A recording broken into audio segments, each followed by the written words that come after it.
with. Parang baliktad naman yata yung buhay natin. Ngayon mag-iimbento ng dahilan, magdi-design ng project, pupunteriya yung mga beneficiary. Pero in the meantime, linagyan muna ng bilyon-bilyon. Yan na ba talaga ang patakaran ng DSWD? Sabi ng DSWD, wala silang alam tungkol sa guidelines, foreign itong project, at linagay lang dyan, nasa press release na yung AKAP will provide 5,000 cash payment to 12 million poor households. Are you aware of that? Baligtad na pala ang budgeting process natin. Ang Kongreso na magde-decide kung anong project i-implement ninyo. Hindi pala kayo ang nagre-request sa Congress na project na papunduhan, program na papunduhan. Baligtad.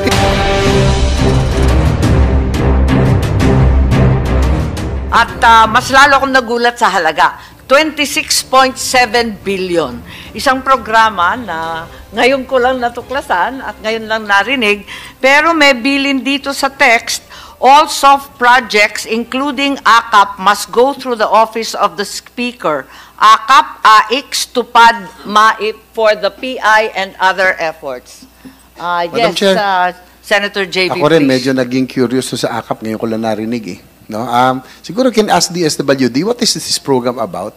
Is it just between the House and, kasi wala ho kami sa Senate na alam niyan eh. So is it with the SWD and the House of Representatives, yung program? Thank you, Madam Chair. Madam Chair, AKAP is just as foreign to us, technically, as Senator Bato, as it is provided Yes, in Yusek line Di Mapuro, I item. understand that it's under the DSWD budget. If you recall, in the Senate, I handle the DSWD budget, but like the COMELEC's mysterious addition of 12 billion, this 26.7 billion in the budget of the DSWD is alien to me. Yes. Madam Chair, if this WD declares that is foreign to them, saan lang galing itong budget? Baligtad na pala ang budgeting process natin. Ang Kongreso na magde-decide kung anong project i-implement ninyo. Hindi pala kayo ang nagre-request sa Congress na project na papunduhan, program na papunduhan. Baligtad eh. Madam Chair, it is not an exclusive project or program for Congress. It will be regular program, but it is technically foreign in the sense that it has no guidelines yet. Yes, Yusek So Di it does not Mapuro, did you exist as request a for this program. project? Was it in the NAP? It was not. No. There we go. Yes. Do we allot sums of money, enormous sums of money such as this, almost 27 billion, for a project or a program that is undefined, unnamed, unfamiliar, with no guidelines whatsoever, with no target beneficiaries, and is just left open? Is this the usual practice in the DSWD? Not necessarily a usual practice Not in the necessarily. DSWD. So sometimes DSWD has these magical projects that no one has ever heard of before. We don't create magical projects, Madam Chair. These are But part when of is the it GAA. necessary? You said not necessarily. So there are times when it is necessary to invent projects? There are times when there are necessary projects to Yes, you have QRF and you have all kinds of emergency Yes. assistance. I'm very familiar. Why do you have to invent AKAP?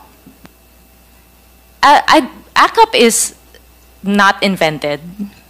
I But you believe just said that guidelines and the purposes had not been established. yes, guidelines have to go through proper policy procedures. So Pero it's not linagyan na ng invented pera, out of the walang air. nakakaintindi kung paano gagawin, kung kanino ibibigay. Walang kaplano-plano pero may pera na. Madam Chair, there are programs that are provided by the GAA for NGAs to implement. But before we Yes, do with all implement, due we have respect, to... Yusek, that is not the usual budget process we're familiar with. There's always a very well-defined project or program before a line item magically appears in the GAA. It's fought over, debated, and discussed very, very thoroughly in the subcommittees as well as the plenary. This wasn't. Madam Chair, we are currently creating the guidelines, and we would be happy to share with... Parang baliktad naman yata yung buhay natin. Ngayon mag-iimbento ng dahilan, magdi-design ng project, pupunteriya yung mga beneficiary. Pero in the meantime, linagyan muna ng bilyon-bilyon.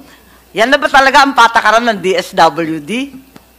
Madam Chair, for programs that are intended for the poor, vulnerable, and disadvantaged, we welcome, obviously, more programs, and we would be grateful to be able to implement these other programs. Yeah, I'm familiar with your mandate, but nothing in your mandate indicates that you should be inventing projects and that you are exempt from usual budgetary study and procedure. I'm sorry. Madam Chair, kaya siguro nagkaganon dahil hindi talaga sa kanila yung programa na yan. Gagawa lang sila ngayon. Oo, hindi talaga sa kanila. With due respect naman, in fairness to Yusek Di Vaporo, bago nga yan sa kanya. Sabi nga niya, foreign eh. Hindi niya alam. So, huwag ka mag-alala. We are not faulting you for that. Kaya we are just investigating dahil the usual mangyari is meron ng bahay yung pondo, like AX. Kung sisingit man yung meron mang intervention dyan during the BICAM, ang lower house at saka upper house, the most that they can do is siguro dagdagan yung amount ng AX na yan. Pero may bahay na yan. Pero yung gagawa ng bagong bahay dyan during the BICAM, I don't know how feasible is that. Kaya nga sabi ng aming chairman, it's very magical. Kayo mismo, DSWD, hindi nyo alam na, uy, boom! May aka pala na ganito kalaki. May nabasa lang ako bigla, o naalala ko lang bigla. Sabi ni Yusek Di Vaporo, hindi kita inaaway wag mo ipagtanggol yung aka pag hindi mo alam. Kasi lahat kami hindi alam. Kahit sinasabi ng DSWD, wala silang alam tungkol sa guidelines, foreign itong project, at linagay lang dyan, nasa press release na yung AKAP will provide 5,000 cash payment to 12 million poor households. Are you aware of that?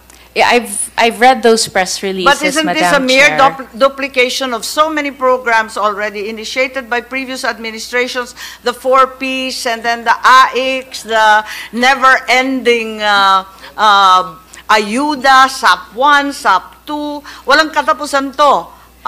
So this is hardly a guideline. Pero ang liwanag na, nangako na ng 5,000 sa Madam Chair, 12 million households. Baka hindi mo alam. Madam Chair, I cannot confirm whether those are the numbers that are decided on, as we don't have any guidelines yet. Pamaskong handog to lumabas sa PNA December 27. Well, for our Christmas programs, or we don't have AKAP in any of our Christmas programs, I can say that definitively. But with regard to any pronouncements of how AKAP will be implemented and what amounts will be provided through AKAP, we don't have guidelines for that yet, Madam Sige, Chair. Yusek, ganito na lang, magtulungan na lang tayo. Alamin natin ang mga detalye nitong programang to. Pareho kami ni Senator Bato, ni Senator JV, Senator Risa. Nagugulat po kami kung saan to galing at ano ibig sabihin. Yes po, Madam Chair. And I'd also like to say that we are very open to many innovations and new programs in DSWD. And it is not a new thing where we create something new.